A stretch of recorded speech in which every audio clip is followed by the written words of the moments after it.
just because we mess up doesn't mean we should quit.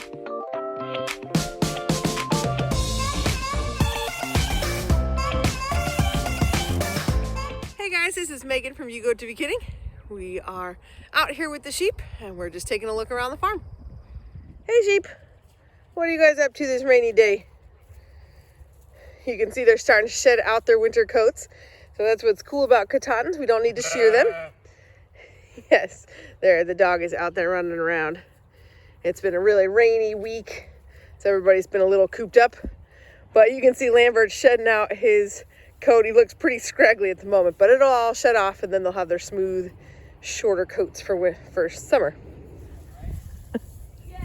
We're trying to catch the lambs because we want to put wormer straight in their mouth and make sure that they get it. They're really hard to catch. Oh, this is funny.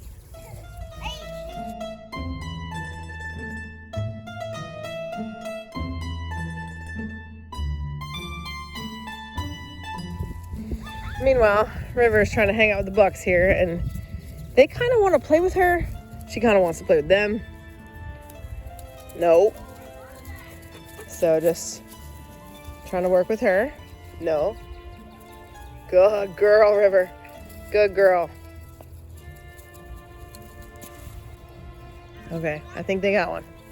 They got one. So both boys are done now, both ram lambs, and now they have the 2 ewe lambs to get. Oh, it's for their own good. And we are trying to do it as easily as possible. But without solid fencing, like a metal fence, it's very difficult to trap them.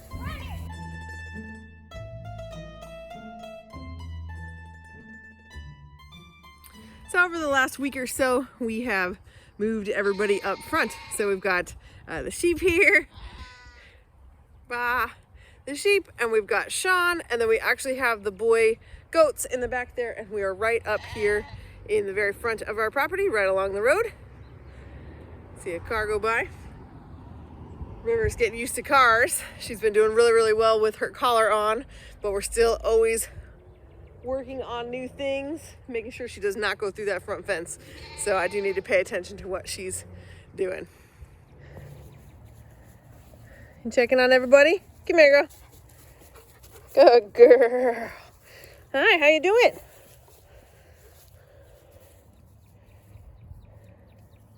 She has been doing really, really well. She's been down in the barn. We've got the chicks and the baby goats. And I think the biggest thing for her is just staying calm. She loves to eat the sheep wool, fur. I'm not sure what you call it. I guess just wool. She's funny. She chews on it, plays around. She has been a really, really good girl. We actually had an encounter with a fox. So I'll go over and tell you a little bit more about that. So this is where we have River set up. It's right outside our garden. And the chickens are inside our garden. So we figured that this was a good spot to have her, because then that means that she can guard the chickens. She was close. The sheep kind of started here next to her, and then we have moved them up to the front.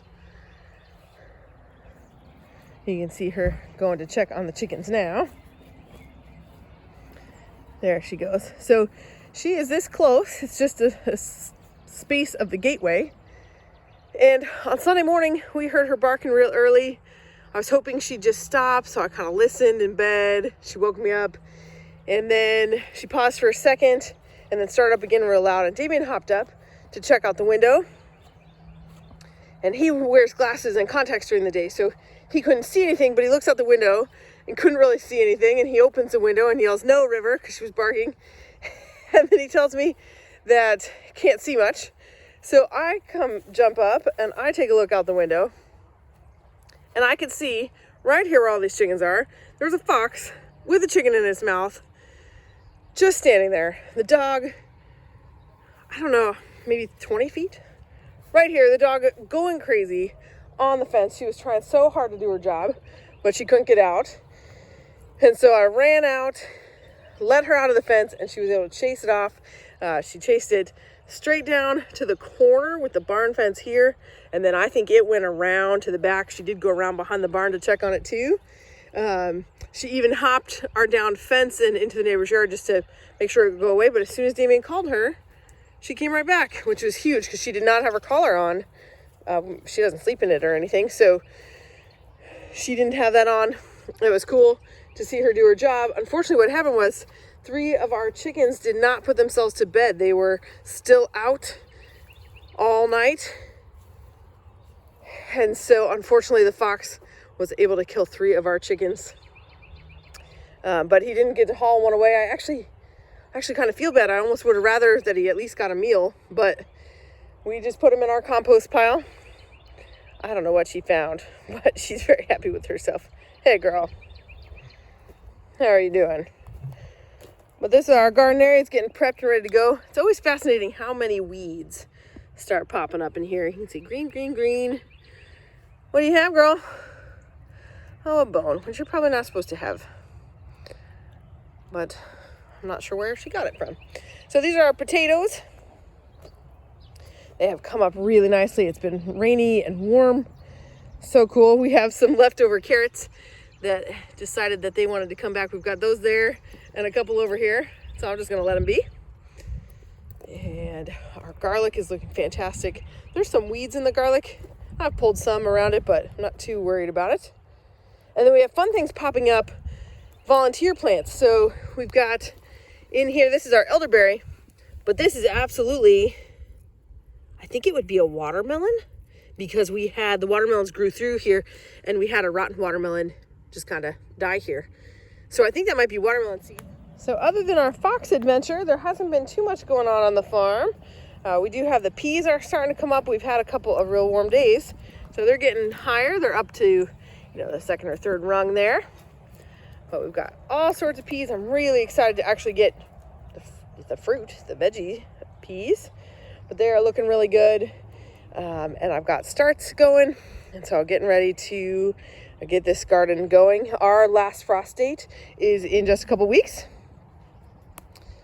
And then we'll be able to start getting stuff out here, which will be a lot of fun. We have these tomato cages. They're almost impossible to see until you get close. They're around here because every once in a while, the chickens accidentally get left open and they make it out here. So the tomato cages have been protecting our peas. For the moment, it's actually worked really well. So I'm down here at the barn. I wanted to show you these little escapees. So we have these chicks in the brooder. They're probably ready to go out, but it's been so rainy. I don't want to move them to a new shelter with the rain because chickens don't always figure out where the actual shelter part is. They might stand out in the rain. Hello, Tansy. Anyway, these guys just, do whatever they want. Walk right through the gate, the fence. But so far they have continued to return to the barn to get warm or to sleep at night and stuff. So I think we still have them all. They're very cute. It's kind of fun having them roam around, but we will get them in to one of our chicken tractors as soon as the weather warms back up. Now this is some of the mayhem in the barn at the moment. We have goats, we have baby goats, we have chicks, we have chickens. Oh, they're not on the goat's back right now, but I'm pretty sure I have some video of coming down here. And there were 4 or 5 chicks on the back of one of the goats. So I'm gonna let River in. She has been doing such a good job. All the goats try to get out. This is why goats are trouble. They're always trying to get out the gate. But River is doing a good job.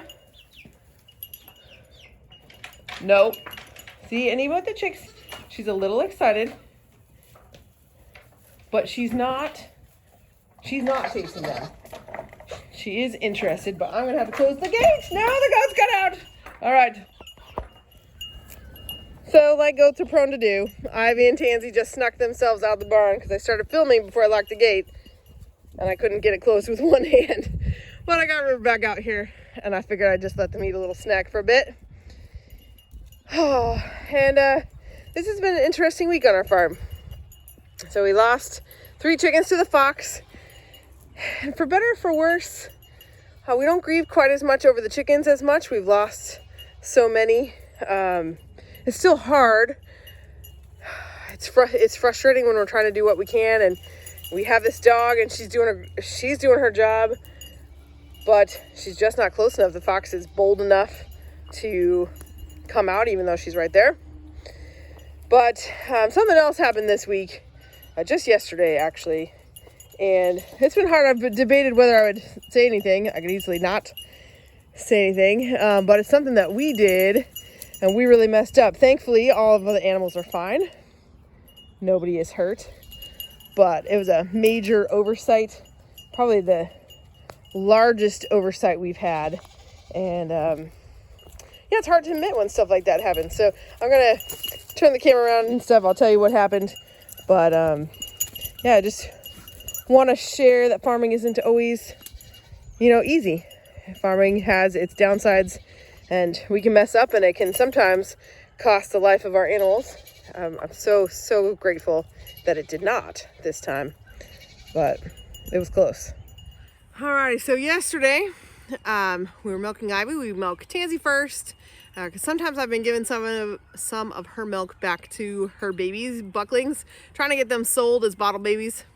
They both take it flawlessly, so I haven't officially turned them into bottle babies. So I milk Tansy first, get her down. The boys are doing chores. They get the chicks water and feed. They change out the goats' waters, and then me and a girl are the ones milking. The girl switches each day. On the opposite day, the girl is doing the chicken chores. And so yesterday we were down here. We had finished with Tansy. We had Ivy on the stand, and I finished milking before she was finished with her food. And so it was a pretty warm day yesterday. I didn't want the milk to start getting warm, and there'd been some tension in the barn, people complaining about chores, and I was just frustrated. And so instead of waiting for Ivy to finish eating, I grabbed the milk and I told the boys that Ivy was still on the stand and to make sure they let her off. And then I think it was Ellie and I headed up to the house with the milk and the bottles. And then a few minutes later, there was some trouble with the kids again, so I kind of yelled from the house to come up right now. They were still down in the barn. They were starting to bicker with each other, so I yelled at them to come up to the house. I said, come up right now. We came up. We did our things. We actually had an appointment out of the house, so we went out to an appointment. We went and visited some friends for a bit, and we came home to feed the baby goats their bottle, and the boys realized that we had left Ivy on the milking stand all day.